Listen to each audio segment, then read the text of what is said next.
স্বাভাৱিকতে এতিয়া 5টাকৈ কৃষি কেম্প ইতিমধ্যে বাঢ়নি পানীয়ে বুৰাই পেলাইছে যেহেতু নিশাৰে পৰা ব্ৰহ্মপুত্ৰৰ জলপৃষ্ঠ অত্যাধিক হাৰত বৃদ্ধি পাইছিল আৰু তাৰ ফলত দেখিবলৈ পোৱা গৈছে এনে এক অৱস্থাৰ সৃষ্টি হৈছে কৃষি সৈনিকসকলে এনেধৰণে অস্থায়ীভাৱে তেওঁলোকে শিবিৰ পাতিবলগীয়া বাধ্য পৰিস্থিতিৰ সৃষ্টি হৈছে মই দেখুৱাই আছোঁ পোনপটীয়াভাৱে সহযোগী ভিডিঅ' জাৰ্নেলিষ্টৰ জৰিয়তে আমি তেওঁলোকক কিছু আগুৱাই আহিবলৈ অনুৰোধ জনাইছোঁ আৰু আমি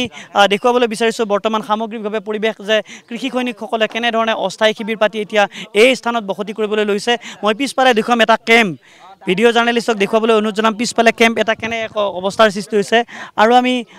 দেখুৱাই আছোঁ এয়া বৰ্তমান গৰুখুঁটিৰ প্ৰকল্পৰ কিছু দৃশ্য য'ত আচলতে এনেধৰণে বাঢ়নি পানীয়ে তাণ্ডৱৰ সৃষ্টি কৰিছে মই কথা পাতিম কাৰ্যবাহী বিষয়াগৰাকীৰ সৈতে দেখিবলৈ পোৱা গৈছে এতিয়া 5টাকৈ কেম্প এতিয়া বাঢ়নি পানীৰ কবলত এতিয়া আলৈ আথেনিৰ বাকী নোহোৱা হৈছে যথেষ্ট ক্ষতিৰ সন্মুখীন হোৱাৰ আশংকা ঘনীভূত হৈছে হয় গৰুখুঁটি বহুমুখী কৃষি প্ৰকল্পৰ বৰ্তমান সমগ্ৰ ভূমি আমাৰ প্ৰায় 7,000 বিঘা মাটি আছে বানৰ কবলত পৰিছে আৰু আমাৰ যি খেতি পথাৰ গোটেইখিনি খেতি পথাৰ ইতিমধ্যে আমাৰ পানীৰ কবলত আছে আৰু খেতিৰ কাৰণে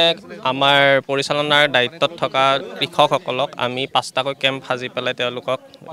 থকাৰ ব্যৱস্থাটো কৰি দিয়া হৈছিলে আৰু তাৰ পৰা তেওঁলোকে নিজৰ কামবোৰ পৰিচালনা কৰি থাকে বৰ্তমান আমি আছোঁ 5 নম্বৰ কেম্পত আৰু 5 নম্বৰ কেম্পৰ পৰিস্থিতিটো আপোনালোকে ইয়াতে নিজে দেখা পাইছে যে 5 নম্বৰ কেম্পৰ ঘৰত সমগ্ৰৰূপে পানী সোমাই পৰিছে যাৰ ফলত তেওঁলোক এতিয়া ওখ ঠাইত স্থানান্তৰ কৰা হৈছে আৰু তেওঁলোকে হাইলেণ্ডত বৰ্তমান আছে যিটো ওখ ভেটি বুলি আপোনালোকে ধাৰণা কৰিছে ইয়াতো পানী উঠিলে কি ব্যৱস্থা ল'ব আপোনালোকে হয় নিশ্চিতভাৱে আমাৰ প্ৰকল্পত এতিয়া এইটো 5 নম্বৰ কেম্পত দায়িত্ব থকা তেওঁলোকক আমি এই ওচৰৰ যিটো হাইলেণ্ড আমি ইয়াতে ৰাখিছোঁ কিন্তু ইয়াতেও যদি পানী আমাৰ বাঢ়িও যায় তেতিয়াহ'লে ইয়াৰ পৰা তেওঁলোকক স্থানান্তৰ কৰি আমাৰ 3 নম্বৰ কেম্পৰ ফালে যিটো আমাৰ নামঘৰ আছে তালৈকে লৈ যোৱা হ'ব ভয়ংকৰ বিপদ মুঠতে এই প্ৰাকৃতিক দুৰ্যোগ কেতিয়াও আপোনালোকে ভবা নাছিলোঁ আৰু এই সময়ছোৱাত আমি এতিয়া ঈশ্বৰৰ আগত প্ৰাৰ্থনা কৰিছোঁ যেন বানপানীৰ এই সমস্যাটো সোনকালে সমাধান হয় কাৰণ এয়া প্ৰাকৃতিক দুৰ্যোগ আৰু ইয়াক আমি নিশ্চিতভাৱে থিয় হৈ আছোঁ কিন্তু তাৰ বাবে আমি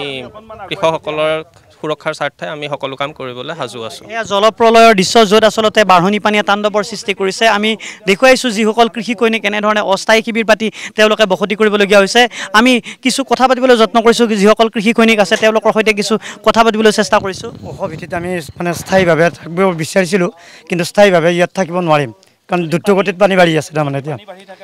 নাই ইয়াত থাকিব নোৱাৰিম এতিয়া দ্ৰুতগতিত পানী বৃদ্ধি পাই আছে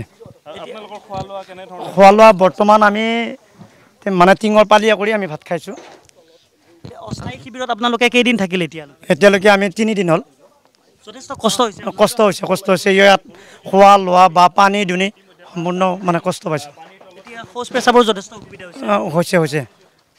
তাৰমানে আমি যিটো পানী আনিব লাগে আমি হেডকোৱাৰ্টাৰৰ পৰা ইয়াৰ পৰা বহুত দূৰ হয় মানে ফুটভুটি দি অহা যোৱাটো তাৰমানে দেৰি হয় আৰু সময়ত আমি নাপাওঁ ফুটভুটিটো যিহেতু প্ৰকল্পত এখনেই ফুটভুটি গতিকে সেইকাৰণে আমি অসুবিধাৰ সন্মুখীন হৈছোঁ প্ৰকল্পৰ যথেষ্ট ক্ষতি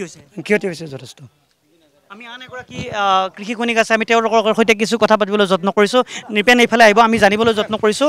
কেনেধৰণে আচলতে বাঢ়নি পানীয়ে তেওঁলোকক তাণ্ডৱৰ সৃষ্টি কৰিছে আমি জানিবলৈ যত্ন কৰিছোঁ আমি চাৰিওপিনে পানী দেখিবলৈ পাইছোঁ এতিয়া আধালৈকে কিন্তু পানী উঠিছে মধুজলৈকে পানী উঠিছে এতিয়া ট্ৰেক্টৰসমূহ এনেধৰণে এতিয়া আপোনালোকে অস্থায়ীভাৱে ৰাখি থৈ দিছে বিপদ যথেষ্ট আপোনালোকৰ এতিয়া নিশ্চয়কৈ আপোনালোকে দেখিবলৈ পাইছে আমাৰ যি আমি ইয়াত উপস্থিত আছোঁ বৰ্তমান আমাৰ 5 নম্বৰ কেম্পত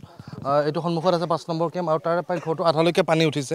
আৰু আমি প্ৰকল্প সমিতিয়ে আগতীয়াকৈ এনেকুৱা ধৰণৰ কিবা বিপদ আহিব বুলি চিন্তা কৰি ঠায়ে ঠায়ে আমি কিছুমান ওখ ভিত্তি নিৰ্মাণ কৰি আছিলোঁ আৰু এইটো ভিত্তিৰ প্ৰায় নিৰ্মাণ সম্পূৰ্ণ হৈছিল যদিও আমি এতিয়া অনুভৱ কৰিছোঁ এই যথেষ্ট পৰিমাণে ইয়াতকৈ আৰু ওখ লাগিব কাৰণ আমি বিগত বৰ্ষৰ বানপানী হিচাপত এইটো কৰিছিলোঁ এইবাৰ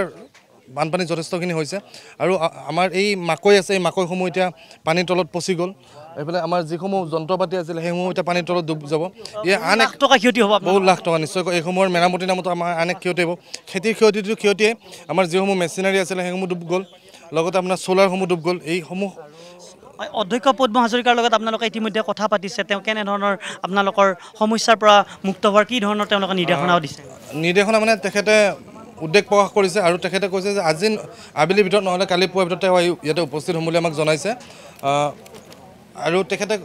আমাৰ সকলো কৃষি সৈনিকক মনোবল অটুট ৰাখিব কৈছে যে এনেকুৱা প্ৰকৃতিৰ লগত আমি যুদ্ধ কৰিব নোৱাৰোঁ আমি সহবাস কৰি চলিব লাগিব